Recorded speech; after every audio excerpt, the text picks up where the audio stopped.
Адам өмірі. Дүниені тегіс жаратып болған соң, жер мен көкті жаратушы, адамды, басқа мақұлықты өзінің алдына шақырыпты. Сондағы ойы олардың әрбіріне бір түрлі мінез, дүниеде тұруына белгілі өмір беру екен. Ең алдымен барған адам екен. Оған айтыпты: сен адам, жаратушылардың ішінде сенің түр сипатың артық. Саған сөйлеуге сөз, ойлауға ақыл бердім. Басқа мақұлықтардың бәрі сенен төмен болып, олардың бәрі сенің әміріңде болады. Олардың баршасына сен үкім қыларсың. Қырдағы шөп, ағаштардың жемісі, телегей теңіздер, таулы қияндар бәрі саған қарайды. Және өзің жер үстінде 30 жыл өмір сүресің депті.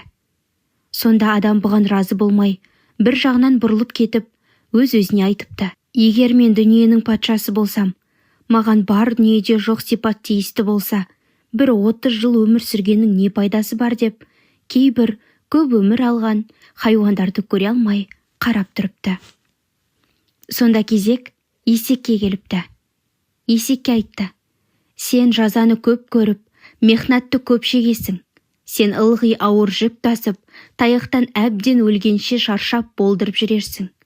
Тыныштығың аз болып, жейтін жемің дәмсіз, ішетін суың лай болар. Сондықтан сенің өмірің 50 жыл болсын дейді. Есек тізесінен жығылып басын жерге ұрып тұрыпты. Егер мен дүниеде сонша азаппен жүретін болғанда, менің өмірімді 20 жылдай азайтса, тәуір болар еді деді. Сол уақытта адам жақындап, тәуір болар еді деді. Есектің тастап тұрған 20 жасын маған қоссаңыз екен деді.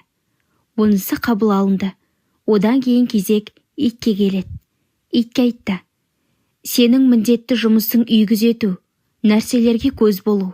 Жат біреу келсе, сен үруге міндеттісің, және көлеңкеде жатып, өзің сүйек кеміретін боларсың. Сенің жасың 40 жыл депті. Ит сонда бас ұрып арыз қылыпты: егер мен дүниеде сондай қорлықпен тұрып, адамның үйін, мүлкін күзетіп, сүйек кеміріп күнелтетін болғанда, менің жасымды 20 жылдай азайтса жақсы болар еді депті. Ол уақытта адам қайта келіп сұрай бастайды: иттің алмаған 20 жасын маған қосыңыз деп. Ол арызда қабыл алынады.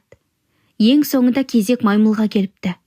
Оған айтылған сөз мынау: сенің сыртқы сипатың адамға ұқсар, бірақ сол уақытта бала рауышта ақымақ боларсың. Балаларға ермек боларсың. Үлкен кісіге де ойын болып, дүниеде 60 жыл жүрерсің дейді.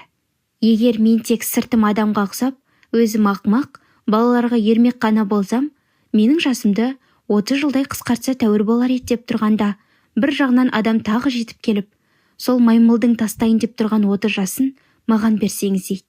Бұл жолда ерінбей жүрген адамның арызы қабыл болыпты. Сонан соң барша мақұлықтар өз жұмыстарын біліп, бет-бетімен тарапты. Сонда адам да барып, өзіне әуел берген 30 жылдың ішінде жақсы дәурен сүріп, еш уайымсыз жас жігіт болып тұрыпты. Одан соң 30-дан асып 50-ге шейін ауыр жұмыстар істеп, көп мехнатпен жүріпті. Тіршілік қылуға әртүрлі шаруа қылып, көп қиналыпты. Бұл қиналған 20 жастары баяғы есектен алған 20 жыл екен. Одан соң 50-ден аса, енді 70 жасына шейін өзінің үй ішіндегі оны мұныларын көздейді, күзетеді. Не болса соны кәдік көргіш келеді. Сол кезде кім болса соған айғайлап, сүйекке таласудан да таймайды. Бұл адамның иттен алған жасы болады. 70-тен асқан соң адам аз-аздап ақылынан айырылады. Бала тәрізді болады. Ол уақытта белі бүкірейіп, денесі еліп те кетеді. Балаларға әңгіме, ермек, ойын болады. Бұл жаста өз еркімен маймылдан алған жасы екен.